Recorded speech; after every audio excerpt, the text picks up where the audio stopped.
The KPMG director in Italy is a good friend with Carlo, and so he sent me their code of conduct. And it's about 16 pages long, and it is amazing. It is amazing. And I said to him, I underwrite everything that you say in this code of conduct. It's beautiful. Look at this. Our values. We lead by example. We work together. Above all, we act with integrity. And it goes on and on and on. And these are beautiful words. One of my parishioners is a middle management executive in KPMG here in Rome. And one day she came to me in tears and she says, Father, they don't follow any of this. The problem is not writing a code of conduct. The problem is living it. And that's what we want to do at the School of Business Ethics. We want to create an environment so that people want to act in an ethical way.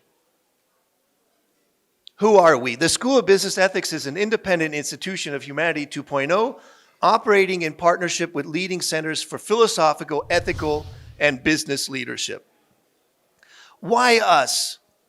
With Lynn, we have to ask ourselves, and she's very good from Harvard Business School, why us? Why would Ida send people from her company to one of our seminars? First of all, we have experts. The Catholic Church has been studying the human condition for 2,000 years. We know what we're talking about. All of you heard Father Ezra. Well, just imagine 100 of Father Ezras. Those are the kind of people that we want to reach out to, who understand the human condition and who knows what is right and what is wrong. We want to incentivize. We want to give the people a reason to act morally. It can't just be legalistic. Although this is a little bit philosophical, what we're actually doing with Project Vision is trying to understand what kind of ethical system do we want. For example, legalism, where you create a rule and everybody has to follow that rule. It doesn't work. Father Ezra is studying virtue or value-motivated ethics. And I think that that's going to go further. A couple of years ago, just as a trial, I put a sign on my office and it said, "Do not enter." And I went into my office. It was just I wanted to see what happened. Big sign, "Do not enter." And I left the door unlocked. How many people do you think opened the door? At least 10 I had. And so they'd open the door and look in. I said, "It says do not enter." "Oh, I'm sorry, Father, just..." There's something about the rule that you want to break it. Do not enter. I've got to enter. I've got to at least see what's in there. So rule-based ethics may not be the best way in order to provide an ethical system or ethical context. Reasoning, logical thinking skills. We're not rocket scientists, but we do know, and we have a long tradition of what it means to think critically and what are the logical thinking skills that people need in order for them to understand that acting this way is in everybody's interest. Acting in an ethical way is in everybody's interest. Trust. We stay in our lanes. We're collaborating with the Pontifical University Global Network, primarily through the Pontifical Lateran University and the Pontifical University of St. Thomas. But again, we're opening up to the Holy Cross. We had Father Bob Gall here today, who's in charge of the School of Church Management in the Santa Croce. We have Father Giuseppe Tanzelaniti, who is a theologian also there. The Pontifical University Global System is very, very effective, and we are tapping into that. But we're not pretending we know about business. So that's why we have Letizia, that's why we have Lynn Payne, that's why we have Mike Useem from Wharton, because they represent the best business schools in the world. And so I think it's a win-win situation.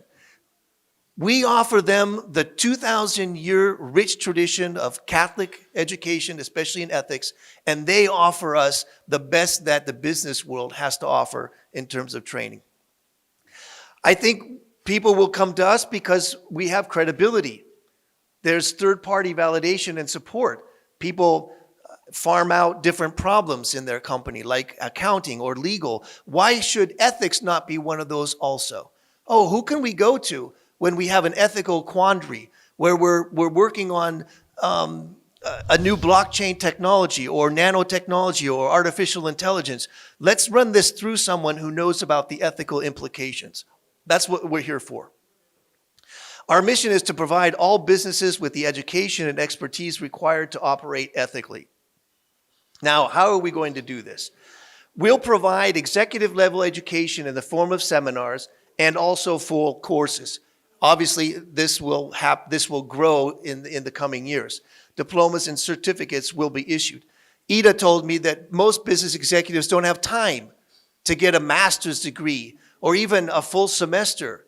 But what we're going to do is provide intense seminars at different levels for people so that they can get an update in terms of the ethical dimension of business. The school will work with businesses and industries to co-develop ethical toolkits and programming in order to provide practical means for employers and employees to avoid ethical catastrophes. We'll also offer the possibility of consultation, appealing to a third-party opinion and guidance on particular ethical dilemmas that they may face. The school will continuously work to evaluate trends in business and economics, contribute insight, and offer guidance to ensure they remain dedicated to the service of the common good. What is our approach? Logic. The school's approach will be to teach philosophical reasoning and ethical discernment techniques utilizing a case study methodology, which of course has become famous through Harvard Business School.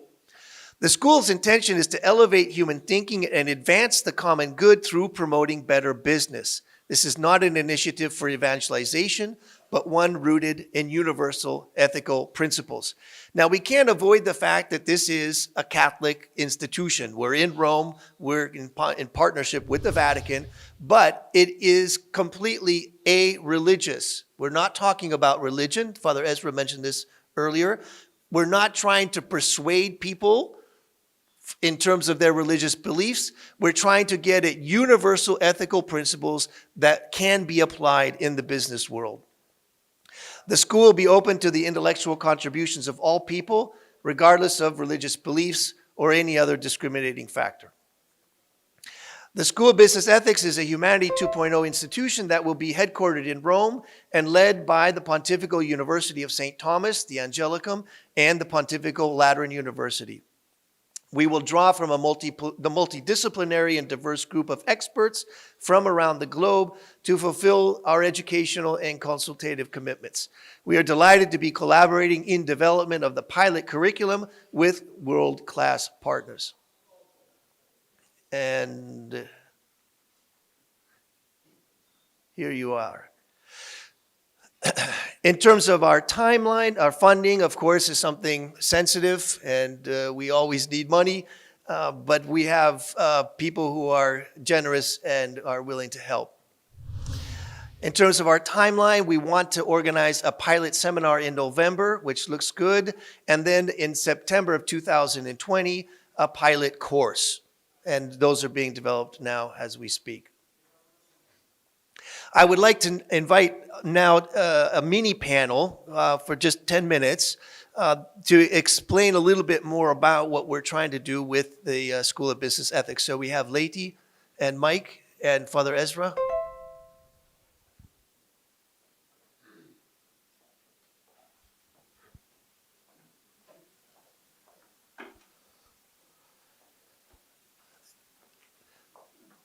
So we know who Father Ezra is. So Letty, can you just introduce yourself briefly? Hi, everyone. My name is Letty Garcia. I am the Associate Director of the Leadership Initiative at the Harvard Business School. And this is not a secret. I am a transfer from the Harvard Divinity School over to the Harvard Business School. So I bridge the gap between leadership and practice in this very tactful way. I'm Mike Useem. I'm on the faculty of the Wharton School. I'm responsible for leadership in several different forms in the school. I'm a transfer from physics, by the way, just to reflect the fact that we're all multiply disciplined. But I just want to underscore the agenda that we're thinking about. Couldn't be a more important time to begin to think about trying to leverage out ethics and responsibility in business. And we've been doing that, and it's great that you're doing that. So, okay, so we know Father Ezra. So Father Ezra, we'll start with you. So what do you think about this? Where are we going? What do we need to be careful, and what do we need to perhaps emphasize? Well, with any school of ethics, the first question is, in my mind, it's practical. And the question is, who's going to be doing the teaching? Where's the teaching going to happen? For how long? And precisely the issue that we can't educate people for 3 years if they only have 3 months available, then frankly, just getting some of those practical details wrinkled out is the first step. Now, every practical detail has to be aimed at some end. And the question is, to what end are we helping people? And the answer is both to be successful in business, but to be the right kind of people who make good ethical decisions. I strongly have a sense that character is one of the first and foremost elements that we need to aim at, which seems very abstract, and certainly, as Professor Fuller said, it's a disputed topic. However, in my mind, by entering into the interior, then we'll see exterior effects. We do this even when we habituate animals, right? If I can help my dog to want to do the right thing, you train him well, then he'll do the right thing. He won't bark or hit people or, bite them and so on. So we're trying to do this for humans, but on a higher level, not just training them as we would an animal, but helping them to interiorize goodness, truth, all those transcendental values. Just to add to that, I think one of the things that strikes me about this is a great opportunity to really help people tap into their values. In my day-to-day work with executives, I truly believe that one of the ways that you can build the character of a leader is to help them understand who they are. So just training programs will not suffice. You really have to think about the values and how people form and shape their values. So I think that this is a very important endeavor because of that, and I'm really excited about the fact that we're looking at the interior, that we're helping people think, from inside out, how do they act, and it comes from who they are as a person. Got a couple of pragmatic thoughts to offer up. My university, by the way, goes back to 1741, compliments of Benjamin Franklin, and then along came Joseph Wharton in 1881. And I'm a little bit embarrassed to say that for the first 120 years of the business school, back to 1881, we offered no coursework on leadership or ethics. So that was a lapse, but we finally figured out, I guess rather belatedly, that those were intrinsic in business life. You're not going to want to work with somebody who's unethical, and certainly somebody who is not able to lead. That said, we now require, this is true, that to graduation weekend's coming up a week from Sunday, you have to do two things. You have to pay your library fines, and number two, you have to pass a course on leadership and ethics. And a couple thoughts from the experience now of trying to build that out. It's been a hard road to get it right. It's got to stick. You've got to get people to show up, all that sort of thing. And here are just a couple thoughts on the pragmatics as you build the program up in the next 12 to 24 months. Number one, we've kind of learned this a hard way, kind of backed into it. Really important in our view to link ethics and all the issues around that, if it's a business setting or a business group, to company strategy, to the culture of the firm, to these days enterprise risk management, since ethical lapses. Look at what has happened at a few companies where ethics were challenged, and so there's a huge downside risk that's directly related to enterprise risk management. And then I think number two, to get people to come, that's a challenge. That's a topic for a different day. But I think our underlying challenge once they show up is how do we get the ideas to really stick? So they walk out of the room with the ideas. And love to hear my panelists' thoughts on this. Just a couple observations on our part. Cases are really important, number one. Number two, research. There's lots of research on this topic. Sometimes a couple numbers or a quantitative study can kind of settle an issue. For example, does CSR not only help those who are targeted by it, but the company from it? And the answer is yes, in all kinds of ways if done well. And then, maybe most importantly, finding ways of bringing people who are not only in the academy, but people who are in business. I was sitting next to a person here that some of you have met from Cisco. Her former boss, a guy named John Chambers, spent time with him. In our own experience of bringing people in who've been in kind of the hot seat, the corner office, so to speak, to reference how they built the culture and worried about enterprise risk management and dealt with ethical issues, certainly out-teaches me in terms of what I can do. So some combination of academic research, a great case experience, and then people from the world who have been struggling with these issues directly. That's my quick thought. One of the reasons that we organize this forum is precisely to hear these kinds of things. We want to listen to people in the business world. I've spoken, and Matthew also can testify. We've spoken to many people, and none of them so far are evil. We've never spoken to somebody who you'd think is out to dog eat dog world, make money, get rich or die trying. The people that, and maybe it's just the cross sections that we've spoken with, but I don't think so. Most people out there are good. But I think Jenny talked about toxic environment for motherhood. Sometimes you get a toxic environment in a business in a business environment, and that is what creates evilness, I think.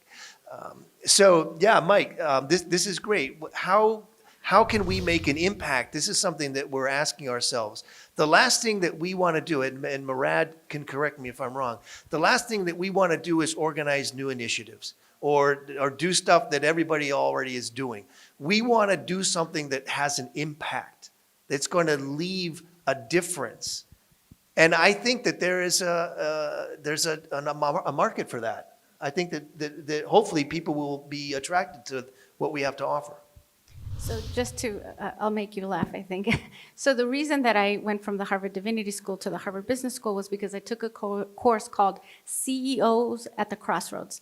And that's when I realized that business leaders have very tough decisions and that they're not evil, that they're intentionally good people, but something in the water, something's going on that allows for certain behavior to express itself.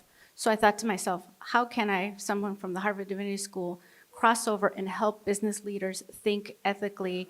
For me, it was a lot about the internal, as Father Ezra had said before, but I think that there is room for that. People are hungering for it.